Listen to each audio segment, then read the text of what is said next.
Hey, Tom here, FlipAnythingUSA. So today I thought we would talk about commercial investors. A lot of people get in my mentorship because they want to move from multifamily, or they want to move into commercial investing. And I'm talking about strip centers, retail centers.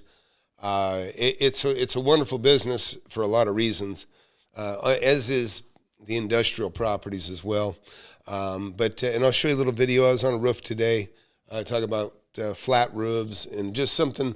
A lot of people don't do the math on repairs sometimes, and sometimes it's better to just push off doing a big permanent repair. Like I'll tell you something. I was joking with somebody the other day about they should create a 5-year shingle, and I'm talking about in places where you have hail damage that totals the roofs just about every 3 years. Why do you need a 15-year roof or a 30-year roof when damn near every 5 years without fail, or even 3 years sometimes, you have a hailstorm that just destroys all the roofs anyways. So anyways, we're going to talk about that and even maybe a little fake guru stuff. But real quick with this message, and I'll be right back. And listen, time is on a mission to eliminate all the snake oil and the fake gurus that fake y'all. He'll show you how to build an empire, starting with nothing but a desire. All you really need is a good mentor, not a used car bullshit. With time, you'll learn to crush it. Investing like Warren Buffett. With real estate, you cannot procrastinate. Everyone who hesitates is left at the starting gate. Hey, yo, so don't delay and join today. The mentorship and flip anything USA. Go. All right, so Tom here. If you're first time here, the channel, welcome. Please hit that subscribe button, hit that like button. Been buying and selling real estate for 42 years, and share a lot of my portfolio on here. Anybody have any questions, you can actually call in if you like, that number you see above, and feel free. But so I thought I'd talk about flat roofs. Some people, a lot of times when you get a building, sometimes you buy a building, and sometimes you realize, this is an old building, it's making money, but do I want to throw another $100,000 or $200,000 at it to put a new roof on it? And sometimes it's best just to wait. And so I can pop up a video here. It's about 4 minutes long of one of my flat roofs, but to give you an idea what's on top, and you learn some stuff. I don't want to tell you and then play the video, but I'm going to make a video out of that one by itself. Roofs are expensive. I had one hailstorm come through, and it did $750,000 damage, and it was just all from hail. And it wasn't all roofs; it was air conditioners. I had hailstones the size of like a big, fat, juicy lime. Like a really big one. And even on the exterior of some of my buildings, we have lights. We call them, wall packs that light up, illuminate the parking lot. About twice the size of a shoebox. And I had hail ball go through two of those, right through the top. Blew out the ballast and the bulb and everything else. Just one screaming, big chunk of ice. And so, what do you guys want to do? You want to go to whiteboard, or do you want me to? You know what? Maybe I'll go to whiteboard real quick. Somebody hit that. Get it white for me, just for a second. Anyways, and then later today, by the way, maybe I'm having trouble going live with my my phone. Otherwise, I'd be showing you guys some stuff in the field a lot more often here. For whatever reason, it's just giving me the straight up and down perspective, which I don't care for. So let's go to the whiteboard real quick, and I'm going to talk to you a little bit about flat roofs. And let's go over here.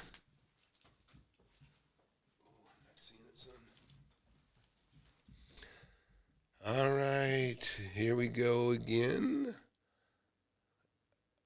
Let's go. Here we go. All right. So I'm going to show you a little bit about flat roofs.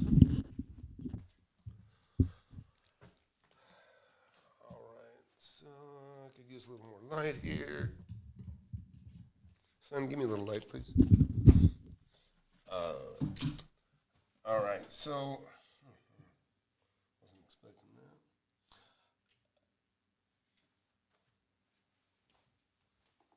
that. All right. Okay, so on a flat roof, let's just say here's a commercial building for you. Here's a commercial building. Your flat roof, it's flat, okay? It's mostly flat. A lot of people don't realize it's really not flat. It's meant to be kind of like a plate to hold water. And the reason for that is that you don't want it going over the edges. You don't want it destroying and discoloring the outside of your building. So what there's usually, you have like a drain system. Yeah, too small.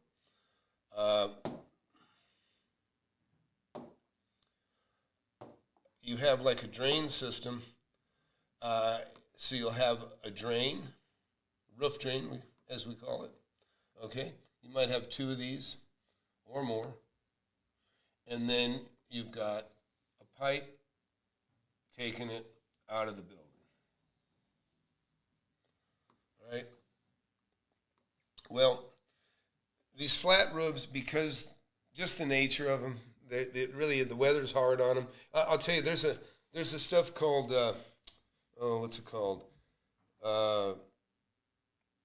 It's a tar. It's not a tar, and oh God, what are they?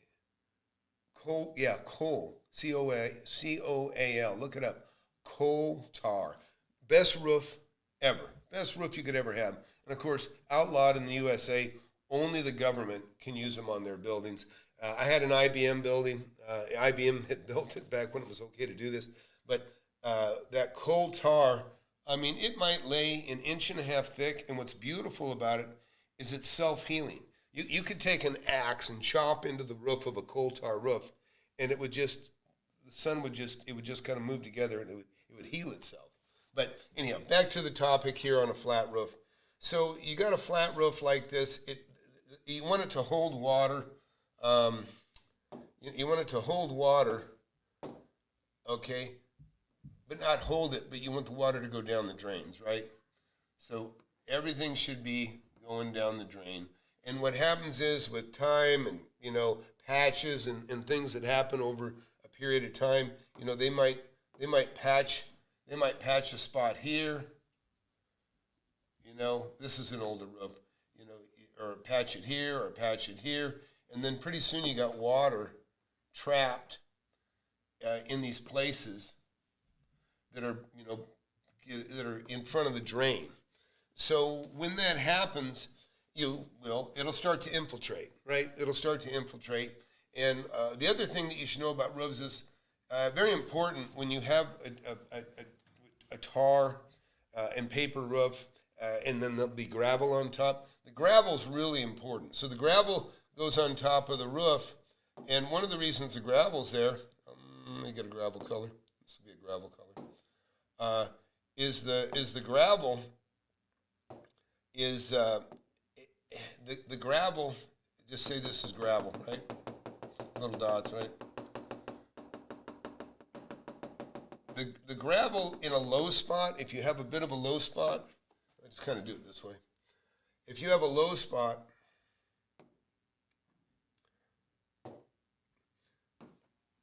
let's just say this is the roof.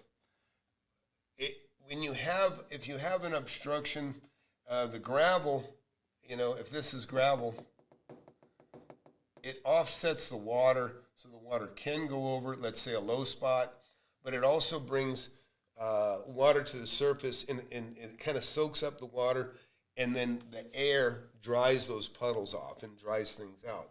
But one of the things I was going to get back as far as, the economies of having a commercial property and having a roof is that sometimes you're better off to patch it. I mean, I got a roof, and I'll show you a video in a sec. That roof, it'd be about a $200,000 roof. Well, for $200,000, I can spend $5,000 a year for 40 years to patch it. I mean, you know, if you got something marginal you think you're going to tear down or rebuild in 10 years, it's like just spend $5,000 a year patching it. Don't spend, you know, 150, 200 grand to redo the whole roof.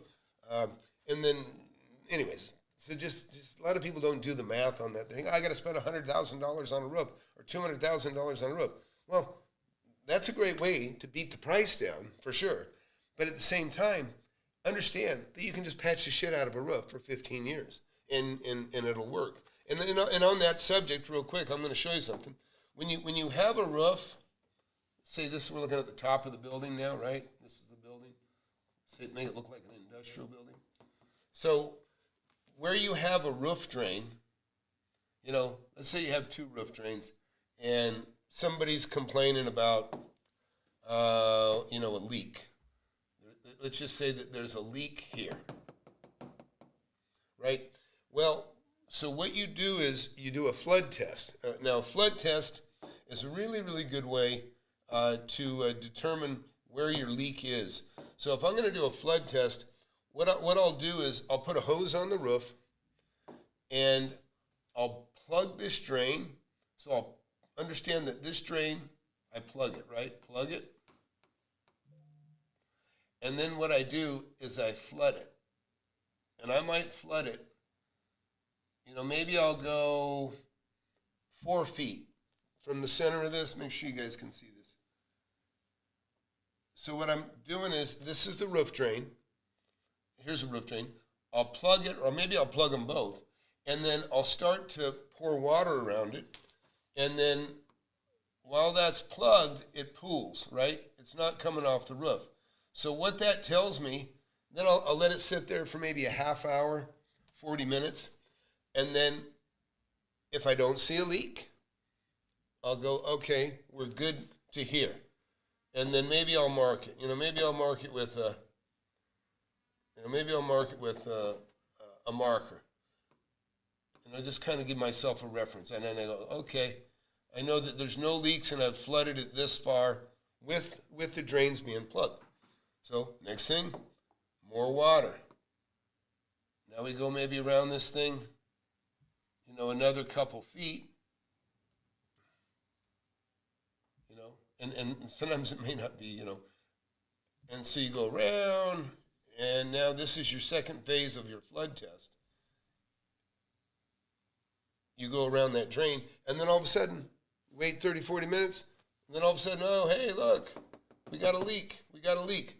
Now we know we've isolated the leak, that we know that the leak is somewhere between this point, this yellow line, because it didn't leak in the first flood test, and here. Now we know the leak is outside that yellow circle, but somewhere in this. And now, just because the leak is here, where you see here, let's just say it looks like it's coming from this part of the roof, not necessarily so.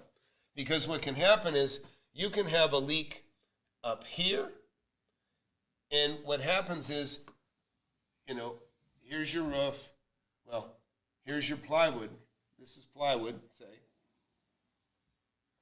You may have water coming in here, running down a little bit of tar paper, and then coming in here. So it's possible to have a leak here, coming in over here, and coming here. And so you could do a patch here, and it wouldn't necessarily be doing you any good. But because you did a flood test, you know that the water is somewhere between here and whatever, in here. So you go a little wider just to be safe, and now you basically patch this area here, and you know it helps you isolate it. But this is how you isolate your leaks. You plug the drain, you fill the roof, and then do one circle, then a bigger circle, and then even a bigger circle. Whatever it takes till you start getting that roof to leak again, and then you can go back and you can take care of it. So just wanted to share that with you. And so now we can get up on top of the roof here. I'll show you guys something else kind of cool. Let me get rid of this.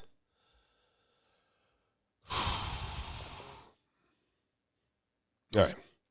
All right, so I have a video here. I was up on the roof a little earlier, and which, by the way, I'll show you this real quick, and then we can do some calls. Like I say, I got a haircut at 1:30, which means it's 25 minutes. Oh, we got a lot of questions here. Let me jump on some of these questions real quick. Starting with the top one. Andrew Hernandez. Sorry, Tom, I'm at work.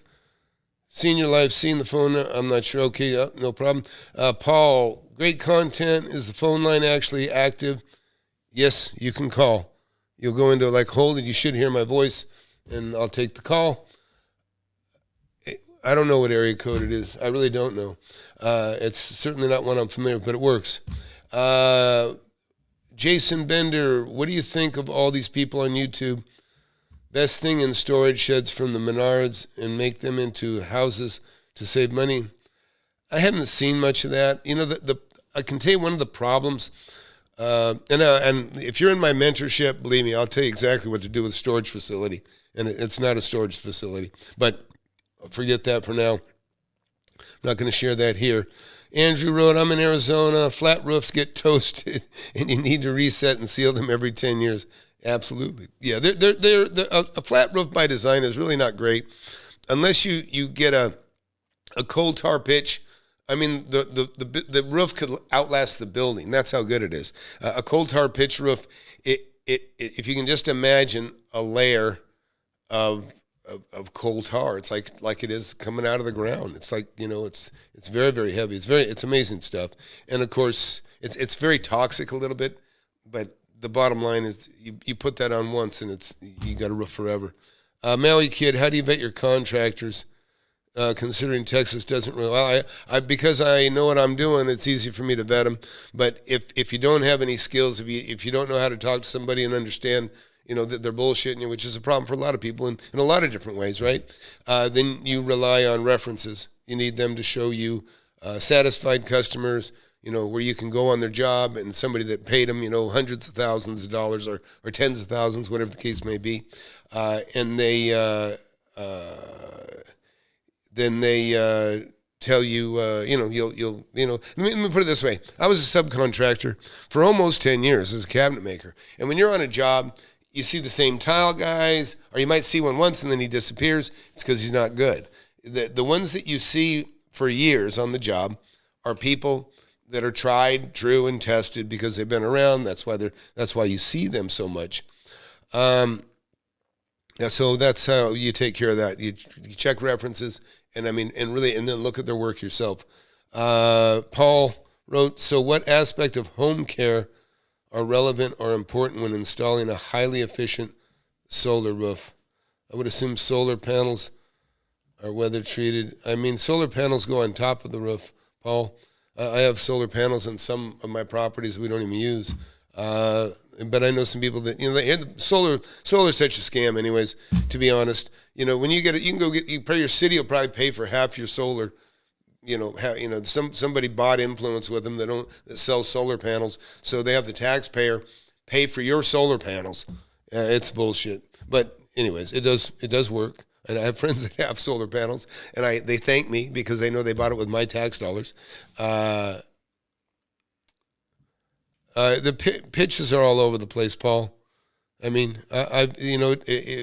beyond like when you're in an area like Texas, having anything greater than a 412 is kind of silly because we're never going to have snow. But you know, sometimes you might have an 812, and that's so that snow falls off it when snow hits it, so it doesn't stick. But anyway, let's get back to. I'll take you up on a roof real quick. This will actually give you a little bit. Oh, somebody called in. I'll take the call first. Which means I got to put the headphones on. Okay. We got a caller on. Go ahead. Who am I talking to? Hey, Tom, how's it going? Good. Who's this? It's Nick. Oh, hey, Nick. How you doing? Hey, Nick. Doing good, man. Yeah, we're talking about roofs here a little bit. And so what's your question, Nick? Anyways. Really wasn't much of a question. I just was calling in just to say that I really like the demonstration of talking about the what to look for on a roof repair. I mean, that's Oh, from like a wholesaler's perspective. Yeah, we really don't get to that much detail. So that's really cool. Yeah, okay. Well, I'm about to play this. You see, hang out and listen and watch this on YouTube. And we can talk about it afterwards, take any questions you have. So this is only about a couple hours ago. I got clouds in the sky. I probably got 3-4 roof leaks right now between about 10 or 12 buildings. I got more buildings than that, but these particular ones, I've got metal, which is, I love metal roofing, by the way, as long as it's done right. We can talk about problems with metal roofs. In fact, I'll take you up on one of those too pretty soon. But I'm going to hit play on this, and then we'll talk some more. Nick, one moment. You ready?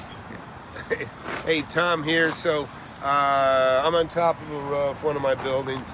And actually, I got Shane here. Shane takes care of the grounds outside here, but he's up on the roof checking things out with us. I've got my guys here that also are good roofers, but anyways, this roof is long overdue, and I tell my students a lot of times when you get a property, you don't necessarily need to replace everything, but you got to patch it. Like sometimes, roofs are expensive. They're hundreds of thousands of dollars, even on a building like this. This one isn't even that big.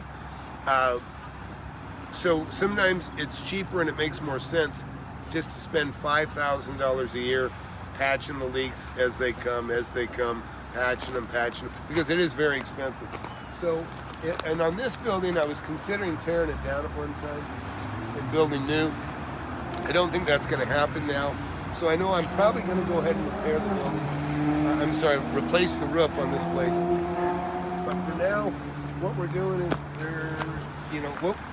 a lot of people don't understand. A flat roof, it's like a plate. It's like a bowl, but it's like a plate, you know what I mean? In other words, you fill a plate with water. Well, that's kind of how a flat roof works. And then you have drains, so you want the water to run to the drains. You don't want there to be any low spots between the outside edges of the building and the drains.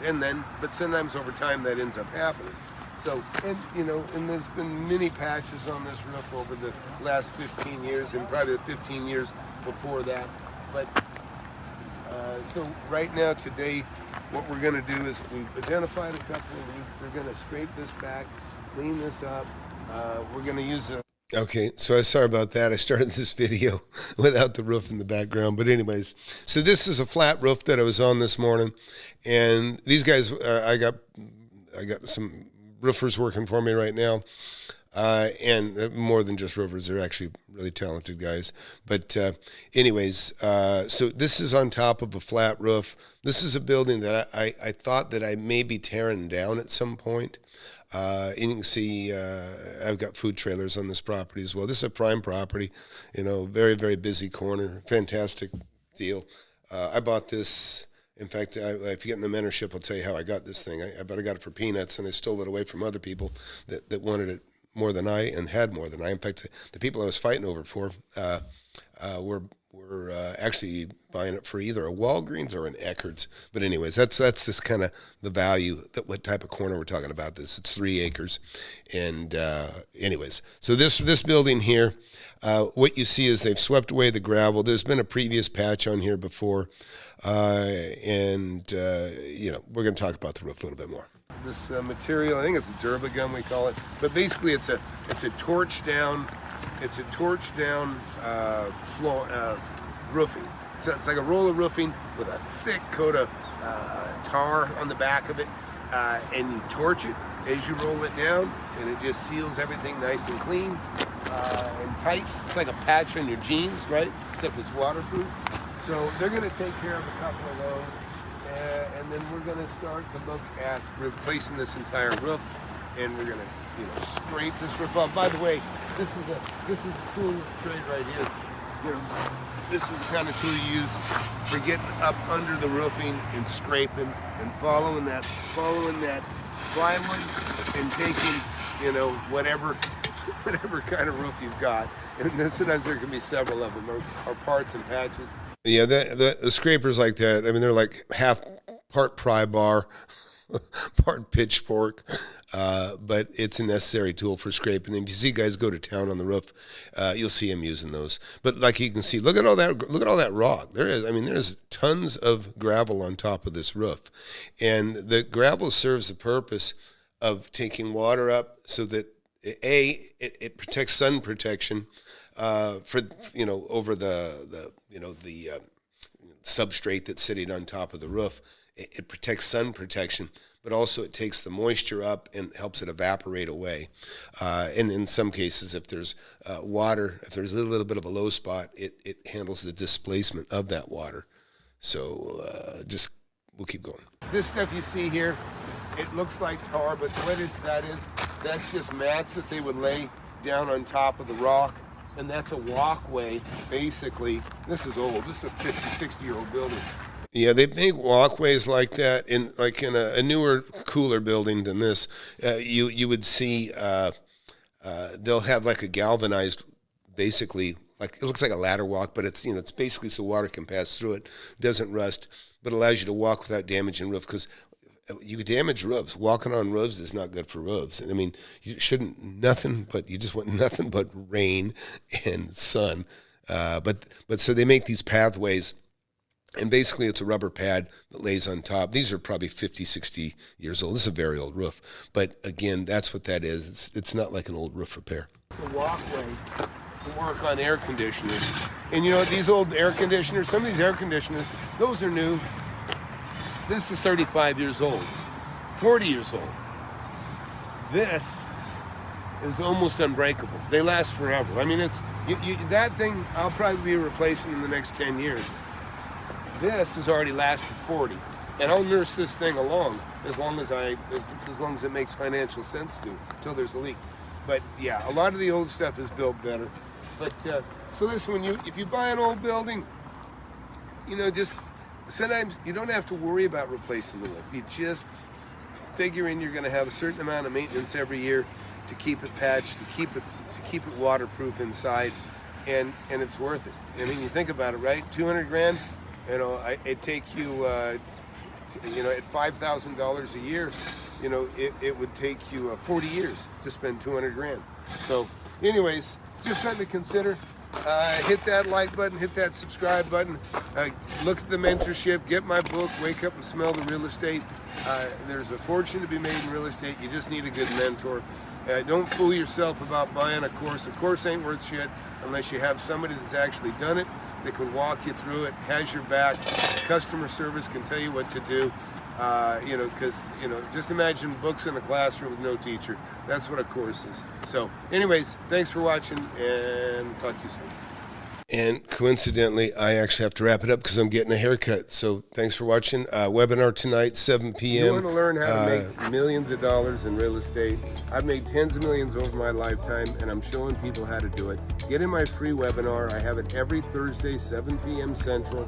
Go to the link below, FlipAnythingUSA.com/webinar. Sign up for it. You can talk to me face to face if you want. Don't waste any time. Hit that subscribe button, hit that like button. You don't want to miss my channel. I've been doing it for years.